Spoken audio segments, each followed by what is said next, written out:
Hello दोस्तों, आप कैसे हैं। और मैं विजय कुशवाहा और आप देख रहे हैं बजरंग बीज भंडार यूट्यूब चैनल। और आज हम बात करेंगे फूल गोभी की खेती के बारे में। और आज हम फूल गोभी की खेती की A to Z संपूर्ण जानकारी के बारे में बात करेंगे कि इसके बुआई का उचित समय क्या है, इसकी खेती के लिए कितने तापमान की आवश्यकता पड़ती है, कैसी जलवायु होनी चाहिए, इसकी खेती हम किन किन मिट्टियों में कर सकते हैं, इसकी खेती के लिए हमको खेत की तैयारी कैसे करनी चाहिए, खेत की तैयारी के समय हमको कौन कौन से खाद और उर्वरक का प्रयोग करना चाहिए, इसकी हमको नर्सरी कैसे तैयार करनी चाहिए, इसकी बीज की मात्रा कितनी लगती है, इसकी कौन कौन सी उन्नत किस्में हैं, इसमें कौन कौन से रोग लगते हैं उनका नियंत्रण कैसे करना चाहिए, इसमें कौन कौन से कीट लगते हैं उनका नियंत्रण कैसे करना चाहिए, इसमें कौन कौन से खरपतवार उगते हैं उनका हमको नियंत्रण कैसे करना चाहिए, इसका कितना उत्पादन हो जाता है, सभी बातों पर चर्चा करेंगे। तो जो भी लोग हमारे चैनल पर पहली बार आए हुए हैं या जिन्होंने अभी तक हमारा चैनल सब्सक्राइब नहीं किया है तो प्लीज आप हमारे चैनल को सब्सक्राइब कर लें और बेल आइकन घंटी को भी दबा दें, जिससे कि नई नई वीडियो का नोटिफिकेशन सबसे पहले आपको मिलता रहे। तो बने रहिए वीडियो के एंड तक। तो चलिए शुरू करते हैं। जैसा कि आज हम बात करेंगे फूल गोभी की खेती के बारे में। और आज हम फूल गोभी की खेती की A to Z संपूर्ण जानकारी के बारे में बात करेंगे। तो सबसे पहले हम बात करते हैं इसके बुआई के समय की। फूल गोभी की खेती हमारे भारत देश में पूरे वर्ष की जाती है, अलग अलग स्थानों पर अलग अलग समय पर लगाई जाती है। यदि हम इसकी बुआई खरीफ सीजन में करते हैं तो खरीफ सीजन में आप इसकी बुआई 1 मई से लेकर 31 अगस्त तक कभी भी कर सकते हैं। इसकी यदि हम रबी सीजन में बुआई करते हैं तो 15 सितंबर से लेकर 30 नवंबर तक कभी भी बुआई कर सकते हैं। यदि आप इसकी जायद सीजन में खेती कर रहे हैं तो जायद सीजन में आप इसकी 15 जनवरी से लेकर 31 मार्च तक कभी भी बुआई कर सकते हैं। कहने का मतलब फूल गोभी की खेती आप पूरे वर्ष कभी भी कर सकते हैं, बस शर्त यह है कि इसको अलग अलग स्थानों पर अलग अलग समय पर लगाया जाता है। बात करें इसकी फसल अवधि की तो इसकी जो फसल अवधि है वो वैरायटी पर और आपके लगाने के समय पर काफी निर्भर करती है। एक एवरेज लगभग 65 से 90 दिन की इसकी फसल अवधि होती है। बात करें कि इसकी खेती के लिए कितने तापमान की आवश्यकता पड़ती है, कैसी जलवायु होनी चाहिए। फूल गोभी की फसल मुख्य रूप से खरीफ सीजन की फसल है। अब इसको पूरे वर्ष लगाया जाता है, मुख्य रूप से यह खरीफ सीजन की फसल है। तो इसकी खेती के लिए एक औसतन लगभग 15 डिग्री सेंटीग्रेड से 25 डिग्री सेंटीग्रेड तापमान की आवश्यकता पड़ती है। और इसके लिए नम, ठंडे और आर्द्र जलवायु होनी चाहिए। बात करें अनुकूल मिट्टियां कि इसकी खेती हम किन किन मिट्टियों में कर सकते हैं तो फूल गोभी की खेती आप दोमट मिट्टी, बलुई दोमट मिट्टी, हल्की चिकनी मिट्टी, हल्की रेतीली मिट्टी, काली मिट्टी, इन सभी प्रकार की मिट्टियों में आप इसकी सफलतापूर्वक खेती कर सकते हैं। और मिट्टी ऐसी हो जिसमें जल निकास की अच्छी व्यवस्था हो, जल भराव की समस्या न हो। ऐसी मिट्टी हो जिसमें कार्बनिक पदार्थ या जीवांश पदार्थ की मात्रा अधिकतम हो। और ऐसी मिट्टी हो जिसका पीएच मान 5.5 से 7 के बीच में हो। ऐसी मिट्टियों में आप इसकी सफलतापूर्वक खेती कर सकते हैं। बात करें खेत की तैयारी की, हमको खेत की तैयारी कैसे करनी चाहिए तो किसान भाइयों, आप जिस खेत में फूल गोभी की खेती कर रहे हैं उसमें बुवाई से लगभग 30 से 40 दिन पहले हमको सड़े हुए गोबर की खाद का इस्तेमाल करना चाहिए। सड़ी हुई गोबर की खाद लगभग 10 से 15 टन प्रति एकड़ के हिसाब से प्रयोग करनी चाहिए। उसके साथ साथ हमको ट्राइकोडर्मा 3 से 5 किलोग्राम प्रति एकड़ के हिसाब से प्रयोग करना चाहिए। उसके बाद इन खादों को बिखेर कर और हमको जुताई कर देनी चाहिए। उसके बाद 10 से 12 दिन के अंतराल पर बार बार इसमें जुताई करनी चाहिए। जिस खेत में आप फूल गोभी की खेती कर रहे हैं उसमें रुपाई से लगभग 8 से 10 दिन पहले हमको खेत में पलेवा करना चाहिए। यदि बरसात नहीं होती है तब आप सिंचाई पलेवा कर सकते हैं। उसके बाद जब खेत में उचित नमी हो, खेत जुताई के लिए तैयार हो, उस समय आप खेत की जुताई कर सकते हैं। खेत की जुताई आप हैरो से, कल्टीवेटर से, मिट्टी पलटने वाले हल से इसकी जुताई कर सकते हैं। उसके बाद यदि आप रुपाई कर रहे हैं तो रुपाई करने से लगभग 3 से 4 दिन पहले हमको खेत की तैयारी अच्छी तरीके से करनी चाहिए। उस समय कुछ रासायनिक खादों का प्रयोग करना चाहिए।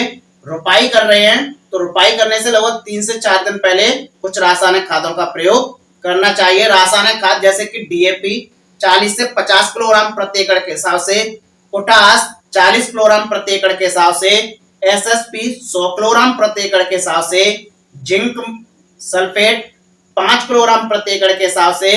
इसी के साथ साथ हमको किसी एक कीटनाशक का भी प्रयोग करना चाहिए जैसे कि कार्बोफ्यूरन जो कि 3% सीजी फॉर्म में आता है, उसका आप 5 से 8 किलोग्राम प्रति एकड़ के हिसाब से इन सभी खादों को मिलाकर आप खेत में बिखेर दें और बिखेरने के बाद आप खेत में जुताई करें। जुताई यदि आप रोटावेटर से कर रहे हैं तो आपको पाटा लगाने की आवश्यकता नहीं पड़ती है।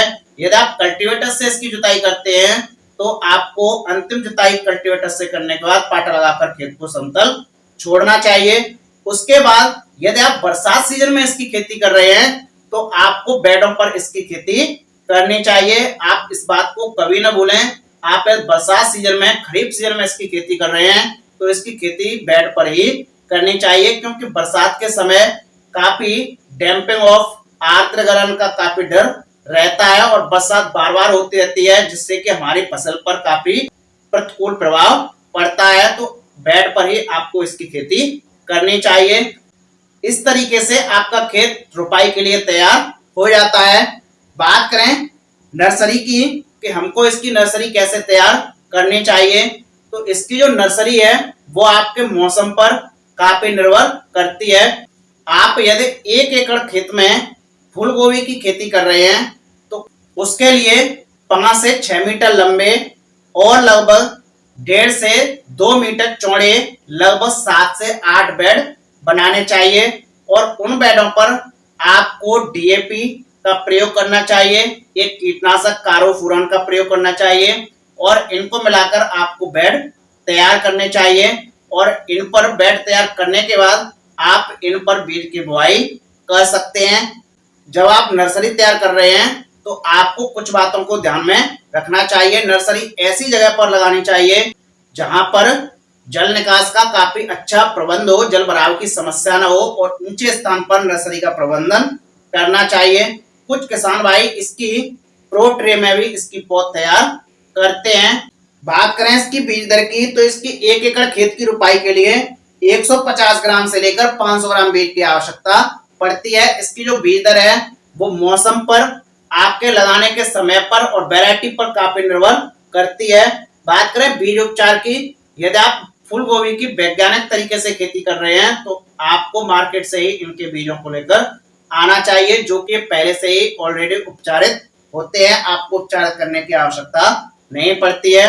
बात करें इसकी उन्नत किस्मों की तो मार्केट में अलग अलग स्थानों पर अलग अलग इसकी वैरायटियां आती हैं। उनमें से कुछ वैरायटी हम आपको बता दे रहे हैं जैसे कि सेमेनेस कंपनी की SV40 51 AC आती है, श्रीराम की शीतल आती है, सिंजेटा की CFL 1522 आती है, लकी आती है, मैको की आनंदी आती है, श्रीराम की 456 आती है, क्लास सीड्स की गरिमा आती है, सेमेनेस की डॉन 175 है, सेमेनेस की गिरजा है, नामधारी की NS 60N है एन और इसकी दूसरी वैरायटी NS 106 है।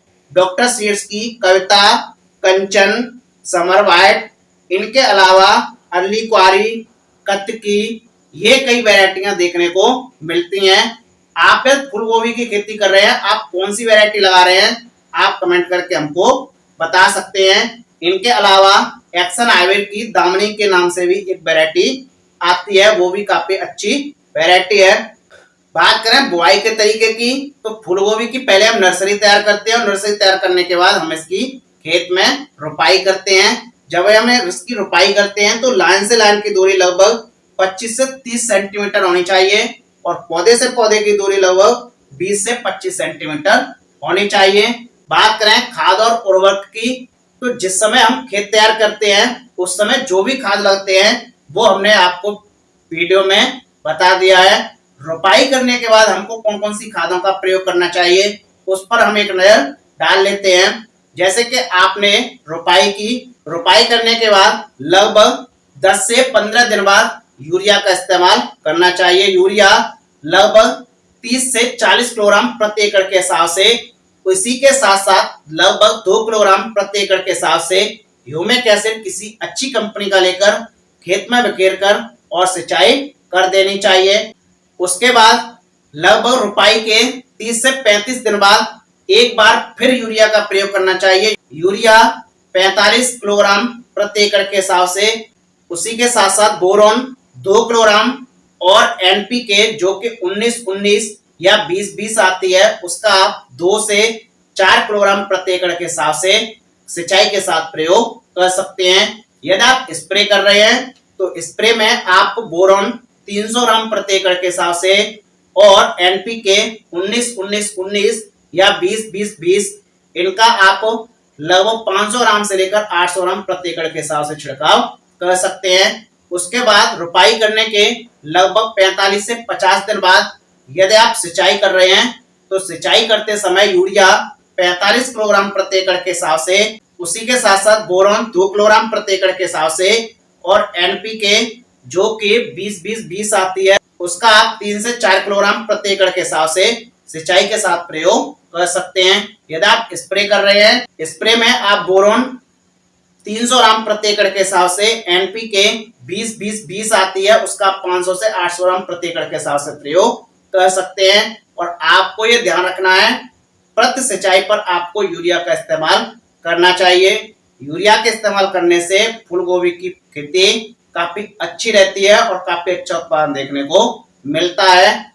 बात करें सिंचाई प्रबंधन की, तो यदि आप बरसात के सीजन में, खरीफ सीजन में इसकी खेती कर रहे हैं, उस समय अधिक सिंचाई की आवश्यकता नहीं पड़ती है, आप आवश्यकता अनुसार सिंचाई कर सकते हैं। यदि आप जायद सीजन में इसकी खेती कर रहे हैं तो लगभग 5 से 6 दिन के अंतराल पर आप इसमें बार बार सिंचाई कर सकते हैं। यदि आप इसकी रबी सीजन में खेती कर रहे हैं तो लगभग 7 से 8 दिन के अंतराल पर आप बार बार इसकी सिंचाई कर सकते हैं। कुछ किसान भाई इसमें ड्रिप सिंचाई भी करते हैं, तो आप ड्रिप सिंचाई भी कर सकते हैं।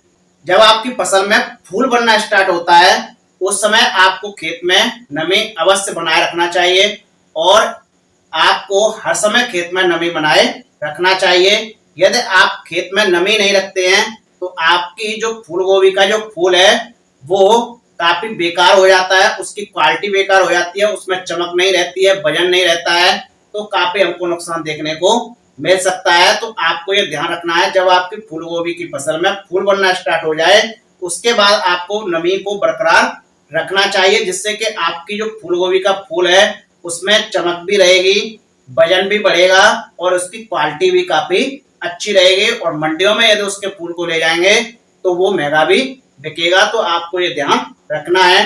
बात करें खरपतवार और उनके नियंत्रण की, तो फूलगोभी की फसल में अलग अलग समय पर अलग अलग खरपतवार होते हैं। इनकी रोकथाम करने के लिए जब आप फूलगोभी की रुपाई करते हैं तो रुपाई करने से लगभग 24 घंटे पहले आपको खेत में कुछ हर्बिसाइड का प्रयोग करना चाहिए, जैसे कि पेंडिमेथलिन 30% ईसी फॉर्मुलेशन में आता है, उसका 1 लीटर प्रति एकड़ के हिसाब से, उसी के साथ साथ पैराकाट डाइक्लोराइड जो कि 24% एसएल फॉर्म में आता है, उसका आप 1 लीटर इन दोनों हर्बिसाइड को मिलाकर 1-1 लीटर प्रति एकड़ के हिसाब से प्रयोग कर सकते हैं रुपाई से 12 से 24 घंटे पहले। यदि आप इनका प्रयोग करते हैं तो पेंडिमेथलिन खरपतवार उन्हें नहीं देता है और पैराकाट जो भी खरपतवार उगते हैं उनको खत्म कर देता है। तो इस तरीके से आपके खेत में खरपतवारों का नियंत्रण हो जाता है। रुपाई करने के बाद यदि खरपतवार उगते भी हैं तो आप आवश्यकता अनुसार निराई गुड़ाई 2-3 कर सकते हैं। इस तरीके से आप खरपतवारों का नियंत्रण कर सकते हैं। बात करें रोग और उनके नियंत्रण की, तो फूलगोभी की फसल में कई रोग देखने को मिलते हैं, जैसे कि काला धब्बा जिसको हम ब्लैक स्पॉट बोलते हैं, डैम्पिंग ऑफ जिसको हम आर्द्रगलन बोलते हैं, तना गलन, डाउनी मिल्ड्यू, झुलसा रोग, जड़ गलन, ये कई रोग देखने को मिलते हैं। तो इनकी रोकथाम करने के लिए मार्केट में अलग अलग फंगिसाइड आते हैं। यदि आपकी फसल में हल्का फुल्का रोग है तब आप कार्बोंडाजिम प्लस मैंकोजेब जो कि 12% प्लस 63% WP फॉर्मुलेशन में आता है, उसका आप 400 से 500 ग्राम प्रति एकड़ के हिसाब से प्रयोग कर सकते हैं।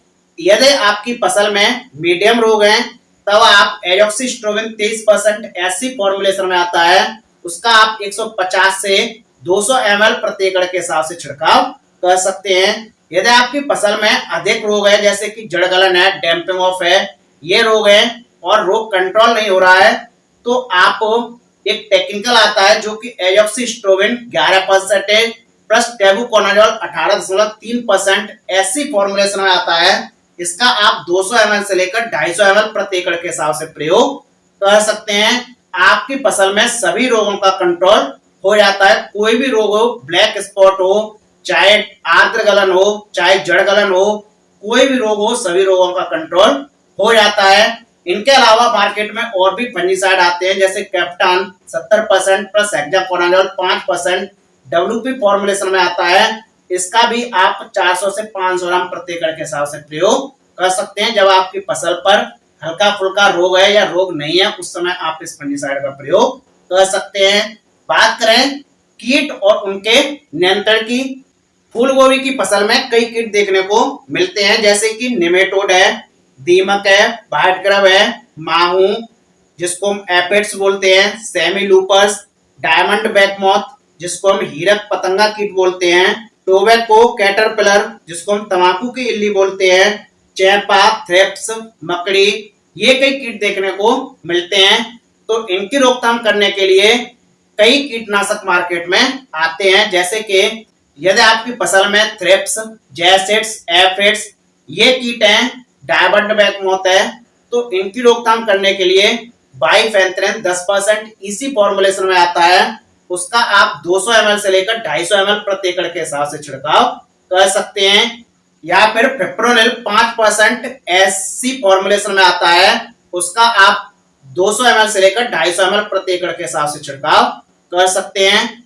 यदि आपकी फसल में सुंडियों का अटैक है, इल्लियों का अटैक है, तब आप इमामेक्टिन बेंजोएट 5% ऐसी फॉर्मुलेशन में आता है, उसका आप 100 ग्राम से लेकर 150 ग्राम प्रति एकड़ के हिसाब से प्रयोग कर सकते हैं। या फिर आप और भी कीट टेक्निकल आते हैं, जैसे कि प्रोपनोफॉस 50% इसी फॉर्मुलेशन में आता है, उसका आप 200 ml से लेकर 250 ml प्रति एकड़ के हिसाब से छिड़काव कर सकते हैं। यदि आप प्रोपनोफॉस का इस्तेमाल करते हैं तो ये सभी कीटों को कंट्रोल करने की क्षमता रखता है, सभी प्रकार की इल्लियों को कंट्रोल करने की क्षमता रखता है। एक और टेक्निकल आता है प्रोपनोफॉस 40% प्लस साइपरमेथ्रिन 4% इसी फॉर्मुलेशन में आता है। इसका आप 200 ml से लेकर 250 ml प्रति एकड़ के हिसाब से छिड़काव कर सकते हैं। इस तरीके से आप अपनी फसल में कीटों का भी नियंत्रण कर सकते हैं। इनके अलावा और भी समस्या देखने को मिलती हैं, जैसे कि ब्राउनिंग है और फूल का फटना है। तो इनको कंट्रोल करने के लिए आपको फूल गोभी की फसल में बोरॉन का इस्तेमाल करना चाहिए। बोरॉन यदि आप सिंचाई के समय प्रयोग कर रहे हैं तो लगभग 2 किलोग्राम प्रति एकड़ के हिसाब से प्रयोग करना चाहिए। यदि आप स्प्रे में प्रयोग कर रहे हैं तो 300 ग्राम प्रति एकड़ के हिसाब से प्रयोग करना चाहिए। यदि आपकी फसल में बोरॉन की कमी है तो आपके फूल भी फटेंगे और ब्राउनिंग की समस्या देखने को मिलेगी, तो आपको बोरॉन का काफी इस्तेमाल करना चाहिए। बात करें फल विकास के लिए हमको क्या क्या प्रयोग करना चाहिए, तो मार्केट में कई टॉनिक आते हैं, जैसे कि धनजान गोल्ड, ईसाबियोन, अमीनो सेल, ये कई टॉनिक आते हैं। इनके अलावा और भी मार्केट में बहुत सारे टॉनिक आते हैं। इनका आप 400 ml से लेकर 500 ml प्रति एकड़ के हिसाब से प्रयोग कर सकते हैं। बात करें फसल कटाई की, तो फूल गोभी की जो फसल है उसकी रुपाई करने के लगभग 50 से 60 दिन बाद इसके फलों की तुड़ाई स्टार्ट हो जाती है। बात करें उत्पादन की, तो इसका जो उत्पादन है वो आपकी देखरेख पर, आपकी लागत पर, लगाने के समय पर, लगाने के स्थान पर, वैरायटी पर, कई कारकों पर निर्भर करता है। एक एवरेज लगभग 100 कुंतल से लेकर 200 कुंतल प्रति एकड़ के हिसाब से उत्पादन देखने को मिल जाता है। उत्पादन इससे कम भी हो सकता है और इससे अधिक भी हो सकता है। आप उत्पादन पर न जाए, उत्पादन हमने आपको पहले बताया कई कारकों पर निर्भर करता है। तो इस तरीके से आप फूल गोभी की खेती कर सकते हैं। यदि आप फूल गोभी की सही समय पर सही तरीके से खेती करते हैं तो काफी मुनाफा देखने को मिलता है। तो ये रही फूल गोभी की खेती की A to Z संपूर्ण जानकारी। यदि आपको वीडियो पसंद आई हो तो एक लाइक जरूर कर दें और चैनल को सब्सक्राइब कर लें। मिलते हैं अगली नेक्स्ट वीडियो में एक नई जानकारी के साथ। जय जवान जय किसान।